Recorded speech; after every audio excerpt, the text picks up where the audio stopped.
ধন্যবাদ। বিসমিল্লাহির রহমানির রহিম।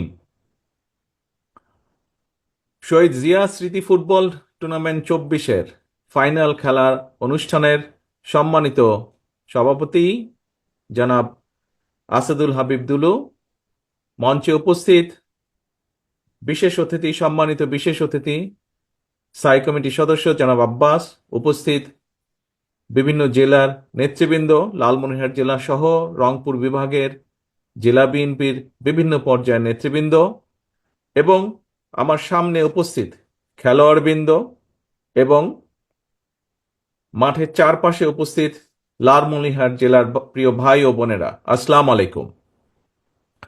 আজকে আমরা এখানে সকলে উপস্থিত হয়েছে এই শহীদ জিয়া স্মৃতি ফুটবল টুর্নামেন্ট 24-এর যে চূড়ান্ত খেলা, ফাইনাল খেলা, সেই খেলার অনুষ্ঠানে আমরা উপস্থিত হয়েছি।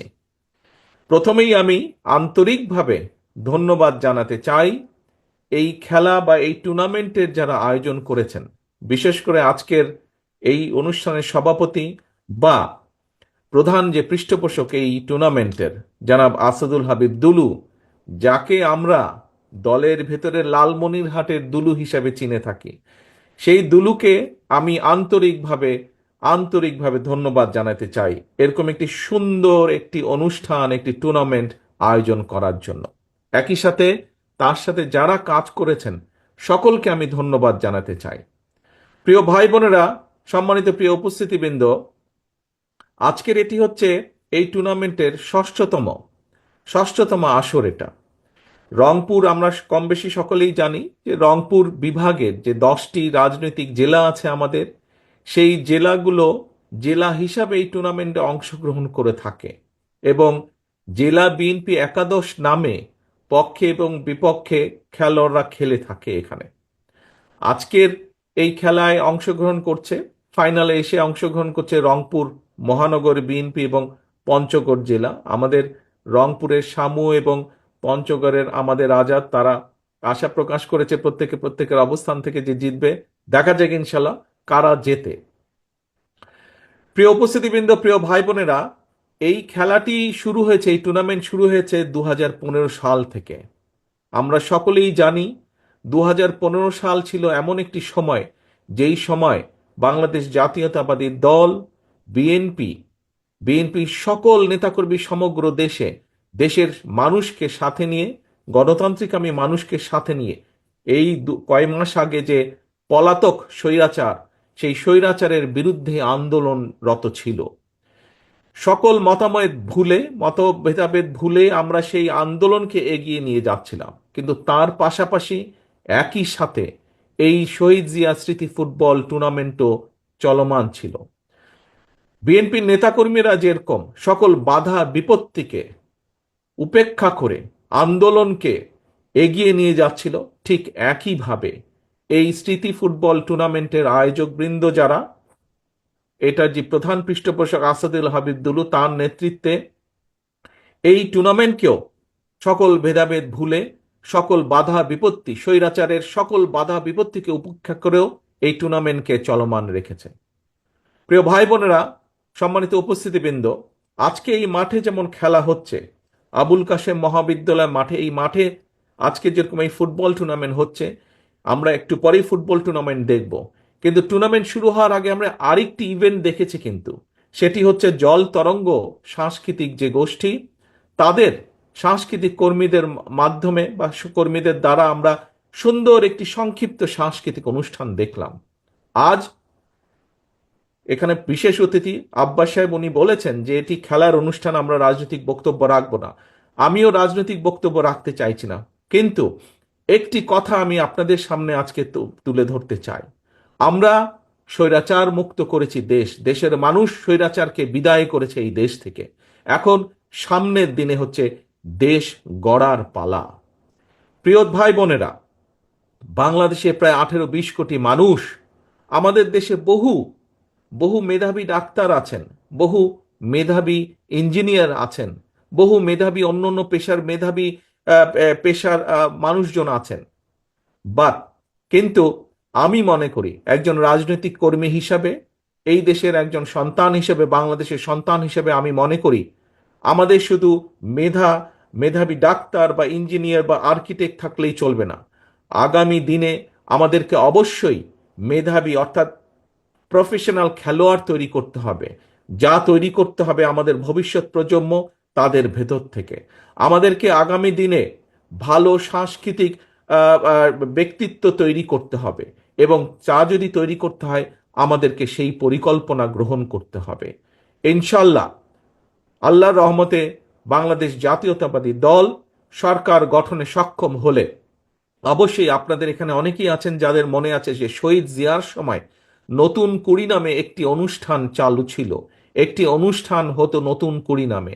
সেই নতুন কুড়ি অনুষ্ঠানের লক্ষ্য ছিল যে বাংলাদেশের যারা ভবিষ্যৎ প্রজন্ম তাদের ভেতর থেকে ভালো খেলোয়াড় হোক, ভালো সাংস্কৃতিক কর্মী হোক, ভালো বক্তা হোক, ভালো আর্টিস্ট হোক, এই প্রতিভাবান মানুষগুলোকে বের করে নিয়ে আসা।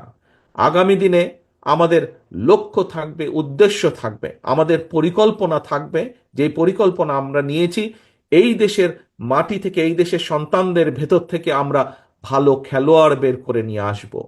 যে সকল খেলা, প্রায় 10-12টি খেলা, যেই খেলাগুলো বাংলাদেশের মাটিতে বাংলাদেশের মানুষের কাছে জনপ্রিয়, একই সাথে যেই খেলাগুলো আন্তর্জাতিক পর্যায়েও জনপ্রিয়, এরকম 8-10টি খেলাকে আমরা বাছাই করব, এবং বাছাই করার মাধ্যমে এই দেশের মানুষের ভেতর থেকে, দেশের সন্তানদের ভেতর থেকে আমরা বের করে নিয়ে আসার চেষ্টা করব কারা সেই খেলাগুলোতে ভালো করতে পারবে। তাদেরকে আমরা সরকারের পক্ষ থেকে ট্রেনিং দিব, তাদেরকে আমরা জাতীয় এবং আন্তর্জাতিক মানের করে গড়ে তোলার চেষ্টা করব, যাতে স্পোর্টসের যে আন্তর্জাতিক ইভেন্টগুলো আছে সেই ইভেন্টগুলোতে যাতে আমরা দেশের জন্য সম্মান বয়ে আনতে পারি।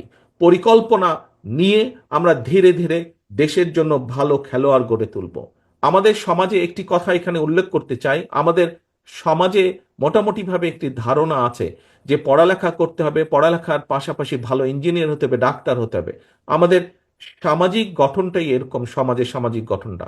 কিন্তু ব্যক্তিগতভাবে আমি মনে করি যে একজন মানুষকে, যার মধ্যে খেলোয়াড় হিসেবে মেধা আছে, তাকে যদি আমরা সঠিকভাবে গড়ে তুলতে পারি, সে যদি একজন প্রফেশনাল খেলোয়াড় হতে পারে, তাহলে সেই পেশার মাধ্যমেও সে তার পরিবারকে সাপোর্ট করতে সক্ষম হবে।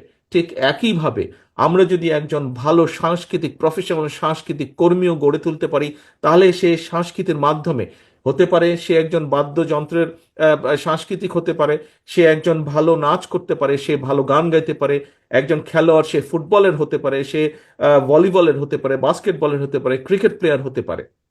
অর্থাৎ আমরা যদি প্রফেশনাল খেলোয়াড়, প্রফেশনাল সাংস্কৃতিক কর্মী গড়ে তুলতে পারি, তাহলে বহু মানুষের কর্মসংস্থান করা যাবে। একই সাথে আমরা এই যে ভবিষ্যৎ প্রজন্ম, যাদেরকে আমরা খেলোয়াড় হিসেবে গড়ে তুলব, যাদেরকে আমরা সাংস্কৃতিক কর্মী হিসেবে গড়ে তুলব, তাদেরকে শিক্ষা দেওয়ার জন্য আমরা অনেক শিক্ষক পর্যন্ত, শিক্ষকের কাজ পেতে পারেন এরকম অনেক ব্যক্তিকেও আমরা কর্মসংস্থানের ব্যবস্থা করে দিতে পারবো। কাজেই আসুন, আজকে শুধু ডাক্তার ইঞ্জিনিয়ার আমরা গড়ে তুলব, মেধাবী ডাক্তার ইঞ্জিনিয়ার আর্কিটেক্ট গড়ে তুলব, পাশাপাশি আমরা আগামী দিনের জন্য আমাদের দেশের মানুষের ভিতর থেকে, ভবিষ্যৎ প্রজন্মের ভিতর থেকে যাতে আমরা প্রফেশনাল খেলোয়াড়, প্রফেশনাল সাংস্কৃতিক কর্মীও গড়ে তুলতে পারি, সেই লক্ষ্যে যাতে আমরা সফল হতে পারি, সেই প্রত্যাশা আমি আপনাদের সকলকে সাথে নিয়ে সেই প্রত্যাশা রাখতে চাই। পরিশেষে আমি আবারও এই টুর্নামেন্টের যারা আয়োজক, বিশেষ করে দুলু সাহেব সহ যারা আয়োজক, তাদের সকলকে ধন্যবাদ জানাতে চাই। এবং আর যে সকল জেলা থেকে এখানে একত্রিত হয়েছেন নেতৃবৃন্দ, আপনাদেরকে অনুরোধ করব, আপনারা আজ এখানে যা দেখে গেলেন, আপনারা দয়া করে চেষ্টা করবেন নিজ নিজ এলাকাতেও যেন এই ধরনের টুর্নামেন্ট অনুষ্ঠানের আমরা আয়োজন করতে পারি।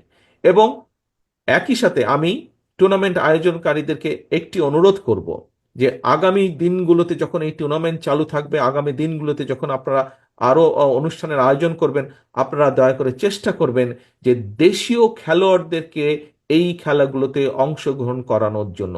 আর দেশীয় যারা আছে তাদের ভেতর থেকে ভালো খেলোয়াড় যাতে বের করে আনা সম্ভব হয়, এই দিকে দয়া করে দৃষ্টি রাখবেন।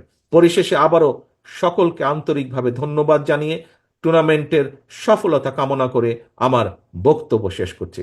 আল্লাহ হাফেজ। বাংলাদেশ জিন্দাবাদ। বাংলাদেশ জাতীয়তাবাদী দল জিন্দাবাদ। আসসালামু আলাইকুম।